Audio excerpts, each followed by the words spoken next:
കേരളത്തിനകത്തേക്ക് വർഗീയതയെ കൊണ്ടുവരാൻ ആര് ശ്രമിച്ചാലും ആ വർഗീയതയെ ചെറുത്തു തോൽപ്പിക്കുക എന്നുള്ളത് ഈ കേരളത്തിന്റെ മലയാളത്തിന്റെ പാരമ്പര്യമാണ്, നമ്മുടെ രീതിയാണ്.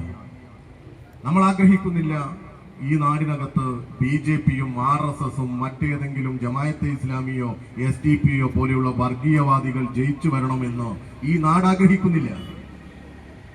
എന്നാൽ ഇവിടെ കണ്ട കാഴ്ച എന്താ? കേരളത്തിന്റെ പ്രതിപക്ഷ നേതാവ് സാക്ഷാൽ VD സതീശൻ ഈ വരുന്ന നിയമസഭാ തെരഞ്ഞെടുപ്പിൽ എങ്ങനെയെങ്കിലും അധികാരത്തിൽ വരണം ഞങ്ങൾക്ക് എന്നുള്ള വലിയ ആഗ്രഹം, അധികാര കൊതിമുത്ത് ഈ കേരളത്തിൽ നടത്താൻ പോകുന്ന വലിയ ഒരു ശ്രമമുണ്ട്.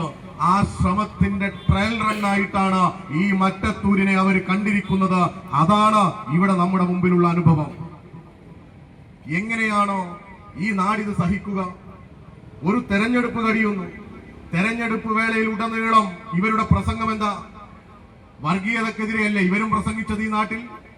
അല്ലെങ്കിൽ ഈ നാട്ടിൽ ഏതെങ്കിലും മനുഷ്യർ ഈ കൈപ്പത്തി ചിഹ്നത്തിന് വോട്ട് ചെയ്യൂ?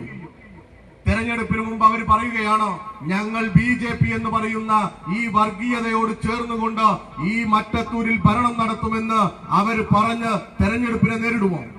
അങ്ങനെ നേരിട്ടിട്ടില്ലല്ലോ. കാരണം എന്താ? ഈ നാടിന്റെ രാഷ്ട്രീയ ഉള്ളടക്കം എന്ന് പറയുന്നത് വർഗീയ വിരുദ്ധതയാണ്. മതനിരപേക്ഷ ഉള്ളടക്കമുള്ള നാടാണിത്. ആ നാട്ടിൽ ഇടതുപക്ഷത്തെ പരാജയപ്പെടുത്താൻ മാത്രമായി ഇവർ ഒത്തുചേർന്നതല്ല. ഇതിൽ ഒരുപാട് ഡീലുണ്ട്. തൊട്ടടുത്ത നിയമസഭാ മണ്ഡലങ്ങൾ വെച്ചുള്ള ഡീലുകളൊക്കെ ഇതിൽ നടക്കുന്നു എന്നുള്ളത് വ്യക്തം. മത്സരിച്ച് ജയിച്ച 8 മെമ്പർമാർ, പൂർണ്ണമായും കൈപ്പത്തി ചിഹ്നത്തിൽ ജയിച്ച എല്ലാ മെമ്പർമാരും എങ്ങനെയാ ഒറ്റക്കെട്ടായി ഈ താമരയുമായി ചേരുന്നത്?